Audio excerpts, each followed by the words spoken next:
ইউনিয়নের গোবিন্দপুর ব্লকের গোবিন্দপুর গ্রামে একটা মালটা বাগানের মধ্যে। আমরা এই মুহূর্তে আমাদের এই মালটা বাগানের যে চাষি তার সঙ্গে কথা বলবো। তো আপনার নামটা কি যেন? আমার নাম হাসানুজ্জামান। আপনি এই যে মালটা বাগান করছেন না, এই মালটা বাগানটা আপনি কোথা থেকে পেয়েছিলেন? কাদের পরামর্শ পেয়েছিলেন? কৃষি অফিস থেকে এসএসসি প্রকল্পের মাধ্যমে আপনি এই বাগানটা পেয়েছিলেন না? 4 বছর আগে এই বাগানটা পাইছিলাম। আচ্ছা আচ্ছা। এই 2 বছর মালটা আছে। মানে এই বছর বলতে গত বছর হয়েছিল আর এবার হচ্ছে? এই বছর আছে, গত বছর হালকা হয়েছিল, এই বছর আল্লাহ দিলে প্রচুর ভালো হয়েছে। গত বছর মালটা হয়েছিল কম, কম, আপনি এবছর মনে হয় বিক্রি করতে পারেননি বলে। পারেননি। নিজেরা নিজেরা নিজেরা খাইছিলাম, খাইছিলেন? আর্থিক সিজনে আচ্ছা দিছিলাম। আচ্ছা। এবছর ইনশাল্লাহ কিছু ফল বিক্রি করা সম্ভব হবে। হবে।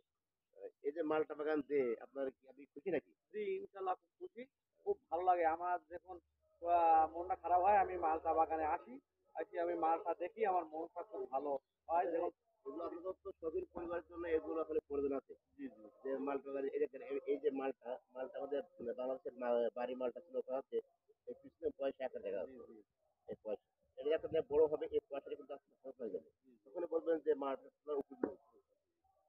এবছর মানে আপনি মালটা বাজারে বিক্রি করতে পারবেন। জি, ইনশাল্লাহ কিছু ফল বিক্রি করতে হবে। ভালোই মালটা হয়েছে। ভালো মালটা হয়েছে, প্রায় সব গাছে মালটা হয়েছে, দু একটা গাছে হয়নি, আর প্রায় সব গাছে মালটা হয়েছে। ইনশাল্লাহ আগামীতে মনে হচ্ছে যে গাছের যেভাবে চেহারা, গাছ যেভাবে বাড়ান্ত আছে, তা আগামীতে আরো আরো ফলের বেশি আশা ফলের করা যাচ্ছে। আশা করতেছি।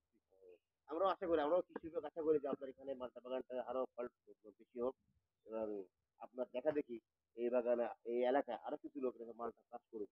এটা আমরা আশা করি যে এই এলাকায় আমিও বৃদ্ধি পায়। সবাই বলছি, যাদের জায়গা আছে তারা সবাই কম বেশি হ্যাঁ, মালটা, আমাদের দেশি ফল আমরা খাই, বিদেশি ফল অনেক দাম, সবাই আমরা খাতে পারিনি, এই জন্য দেশি ফল আর আপনিও লাগাই। আপনিও পরামর্শ দিন যারা আপনার বেশি বাগানে বেশি আসে যা দেখবে খাতে পারে তাদের এলাকার বলবেন লোকজন, আপনারাও লাগাবেন। মালটা খুব ভালো একটা ফল। ভালোই কাজ করতে হবে। আহ, ভালো আপনি আমরা কৃষি বিভাগ আপনাদের পাশে আছি সর্বক্ষণ যতটুকু সেবা দেওয়া প্রয়োজন এই বাগানের জন্য আমরা সেবা দিয়ে যাবো। তো আমরা চাচ্ছি যে আমাদের এলাকায় এরকম ফল চাষ আরো বৃদ্ধি পাক। এলাকার মানুষের ফলের প্রতি আগ্রহ বৃদ্ধি পাক, মানুষ ফল খাওয়ার অভ্যস্ত বৃদ্ধি পাক, এই আশা আমরা রাখি। তো ধন্যবাদ জানাই আজকে আমরা এই বাগান মালিককে যিনি আমাদের পরামর্শ বা আমাদের সেবা নিয়ে আজকে এই বাগান করছেন, এই বাগান করে এলাকায় মানুষকে বাগান দেখাচ্ছেন এবং এই বাগানের ফল অন্যদেরকে খাওয়ানোর ব্যবস্থা করে দিচ্ছেন। এই জন্য আমরা আমাদের হাজি সাহেবকে আবারও ধন্যবাদ জানাই। এই